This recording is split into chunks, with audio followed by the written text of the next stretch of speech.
अस्सलाम वालेकुम dear students, कैसे हैं आप सब। उम्मीद करती हूँ आप सब खैरियत से होंगे। स्टूडेंट, आज हम चैप्टर नंबर 4 के एक्सरसाइज नंबर 4.1 का क्वेश्चन नंबर 4 करेंगे, जिसमें आप लोगों के पास क्वेश्चन है।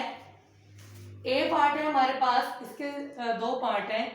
ए पार्ट हमारे पास है x³ y -2z divided by xz, और इसमें आप लोगों के पास 2 पार्ट सोल्व करने हैं, जिसमें फर्स्ट पार्ट की वैल्यूज दी हुई है। x is equal to 3, y is equal to -1 and z is equal to -2, और सेकंड पार्ट है हमारे पास x is equal to -1, y is equal to -9 and z is equal to 4।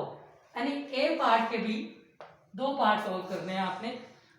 पहले first part की values x y z को put करना है आपने इस क्वेश्चन में। फिर आप लोगों ने क्वेश्चन नंबर जो उन्होंने पार्ट नंबर 2 बनाया है उसकी x y z की वैल्यूज को पुट करके सॉल्व करना है।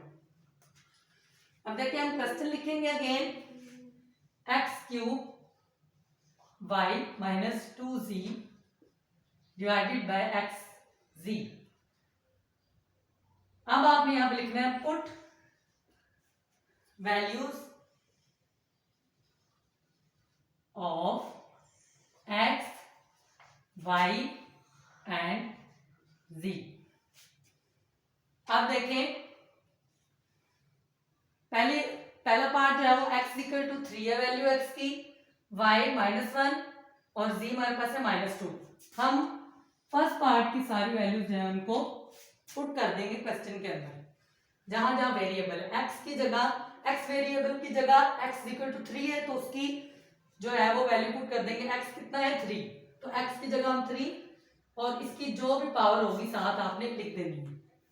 फिर y, क्योंकि इनके दरमियान कोई साइन नहीं, जब कोई साइन नहीं होता वेरिएबल्स के दरमियान या डिजिट्स के दरमियान, तो उसका मतलब होता है कि इनके दरमियान मल्टीपल का साइन है, यानी आपस में मल्टीप्लाई हो रही है। अब आपके पास y की क्या वैल्यू है -1, इसको ब्रैकेट में आपने लिखना है। ब्रैकेट में लिखने का मतलब है कि आपस में मल्टीप्लाई होंगे। -2 इंटू z की वैल्यू है -2। अब देखें डिवाइडेड बाय x की वैल्यू हमारे पास 3 और z की वैल्यू है -2। अब देखें हमारे पास सबसे पहले अगर किसी भी डिजिट के ऊपर या वैल्यू के ऊपर पावर होती है तो पहले उसकी पावर सोल्व करते हैं। अब देखें यहाँ पे हमारे पास 3 की पावर क्या है 3। अब 3 हमारे पास बेस है और जो ऊपर बेस के ऊपर आप लोगों के पास होती है वो पावर होती है। अब देखें 3 की पावर 3 है, तो इसका मतलब है आपने 3 को 3 टाइम मल्टीप्लाई करना है, यानी बेस को 3 टाइम मल्टीप्लाई करना है। अब देखिए 3 3s are 9। अब जो आंसर आया है 3 3s are 9, 9 को नेक्स्ट डिजिट के साथ आपने मल्टीप्लाई करना है। 9 मल्टीप्लाई बाय 3 कितना हो गया, 9 3s are 27। तो यहां पे आप लोगों के पास क्या आ जाएगा 27। अब देखें ये एज इट इज आ जाएगा -1 अभी। अब देखें इसको सॉल्व करें, ये साइन, ये जो आप लोगों के पास दूसरा साइन है इन बिटवीन इन दो वैल्यूज के, उससे मल्टीप्लाई होगा, माइनस माइनस प्लस आ जाएगा। 2 को 2 से मल्टीप्लाई कर देंगे, 2 2s are 4 डिवाइडेड बाय। अब देखिए इसके साथ कोई साइन नहीं है तो इसका मतलब ये प्लस का साइन है, तो plus multiply by minus, sine तो प्लस माइनस माइनस ही होता है। 3 2s are 6। अब देखिए ये plus minus minus 27 plus 4 divided by -6। अब देखें प्लस माइनस माइनस होता है, लेकिन साइन बड़ी वैल्यू का लगाते हैं। 27 में से 4 माइनस करेंगे तो 23 आ जाएगा और डिवाइडेड बाय -6। अब ये जो ऊपर माइनस है हमारे पास, इसको कैंसिल कर देंगे नीचे वाले माइनस के साथ, और हमारे पास 23 प्राइम नंबर है। प्राइम नंबर वो होता है जो अपने अलावा किसी भी टेबल पे डिवाइड नहीं होता, तो यही इसका आंसर होगा।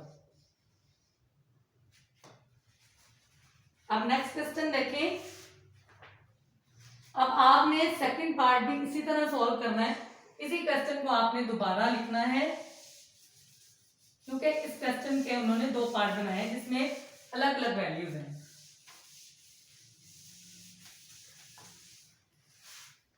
अब देखिए आपने पार्ट 2 की वैल्यूज को इसी क्वेश्चन में पुट कर देने।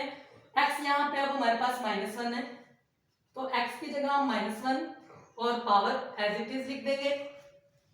फिर आपके पास y है -9 मल्टीप्लाई बाय -9, फिर -2 एज इट इज, और z हमारे पास है 4। अब आपने सेकंड पार्ट की वैल्यूज को इसी क्वेश्चन में पुट कर देना है। डिवाइडेड बाय x हमारे पास क्या है -1 और z हमारे पास क्या है 4।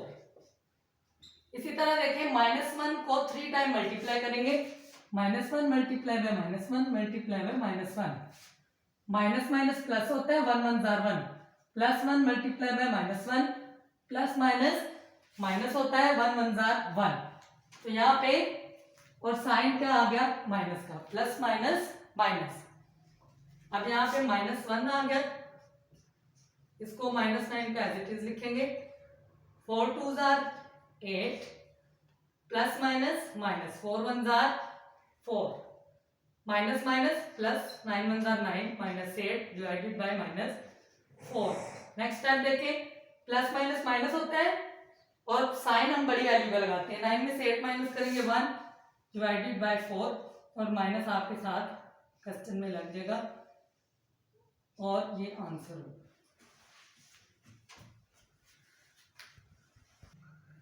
अब देखिए स्टूडेंट, अब हमारे पास पार्ट बी इसी क्वेश्चन का है और हमें वैल्यूज दी हुई है x equal to 4, y is equal to -2 and z is equal to -1। अब आपने x y z की ये वैल्यूज पुट करनी है और आंसर लेके आना है, और x की जगह हम पुट कर देंगे 4 का स्क्वायर, y की जगह हम -2 पुट कर देंगे, -2 की क्यूब -5, और z की जगह -1, इसकी पावर 4 है।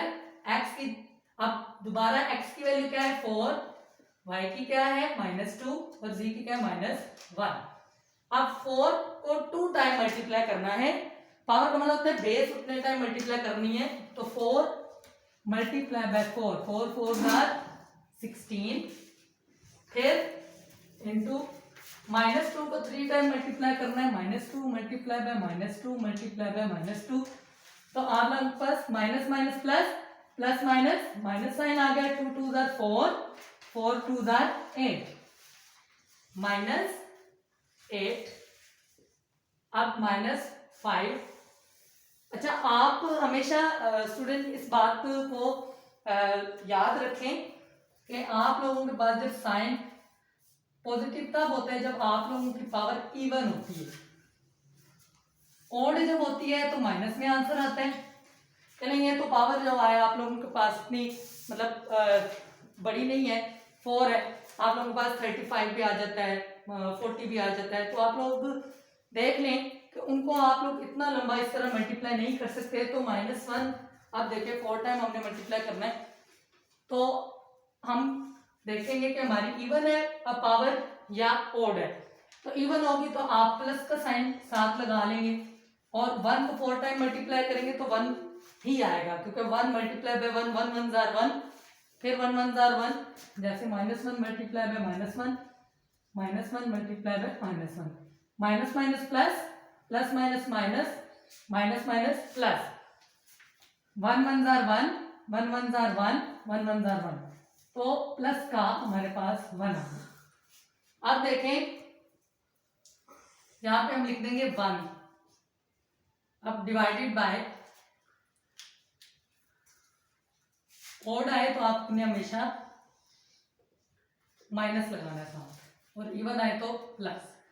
आप देखें माइनस माइनस प्लस, प्लस का आ जाएगा, ये प्लस लगाने की जरूरत नहीं होती, 4 2 जार 8, 8 1 जार 8, तो आप देखें प्लस, अब इसको आपस में मल्टीप्लाई करें, पहले साइन देखें, प्लस माइनस माइनस, 16 8 जार क्या होता है, आप उसको मल्टीप्लाई कर लें, 8 6 जार 48, 4 कैरी जाएगा, 8 1 जार 8, 8 में 4 ऐड करेंगे, 8 9 10 11 12 128 minus 5 1 jar 5 divided by 8। Minus minus plus होता है, साइन माइनस का लगता है। 128 में अब आप क्या करेंगे, प्लस कर लें 5 को, 8 में 5 ऐड करेंगे तो क्या आएगा 13, 1 कैरी गया, 2 और 1 कितने हो गए 3, 133। अब देखें 133 जो है वो भी प्राइम नंबर है, किसी भी टेबल में डिवाइड नहीं होता, लेकिन हम इसको मिक्स फ्रैक्शन में भी आंसर लिख सकते हैं, ये भी आंसर ठीक होगा। और 133 को हम अंदर रखेंगे और 8 को बाय डिवाइड के साइन के। अब 8 2 जार 16 होता है, तो 8 1 जार 8 आ गया, हम माइनस कर दें, ये 3 8 से छोटा है तो 1 जो है वो उधर 3 जो है 1 कैरी ले जाएगा, 13 बन जाएगा। 13 में से 8 आप माइनस कर दें तो 5 आ जाएगा और ये 3 नीचे आ जाएगा। अब 8 का टेबल आपने 53 तक पढ़ना है, या उससे छोटा हो, बड़ा डिजिट ना हो। 8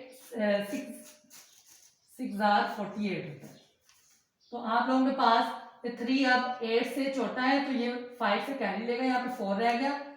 13 में से अब 8 माइनस कर दें तो 5 आ जाएगा। अब आपके पास देखें यहाँ पे डिजिट छोटा आ गया और बाहर आपके पास बड़ा है, तो यहाँ पे आप इसको खत्म कर दें। अब मिक्स फ्रैक्शन लिखते कैसे हैं, ये जो ऊपर वाला आपका आंसर आता है क्वोशिएंट, इसको क्वोशिएंट कहते हैं, उसको आप लिखते हैं साइड पे। जो आप लोगों के पास रिमाइंडर आता है उसको आप लिखते हैं ये ओवर के ऊपर यानी नोमिनेटर की फॉर्म में, और जिससे आप डिवाइड कर रहे हैं उसको आप लिखते हैं डिनोमिनेटर की फॉर्म में। और ये जो साइन आपका वो आपने साथ एज इट इज लगाना है, ये आपका आंसर होगा।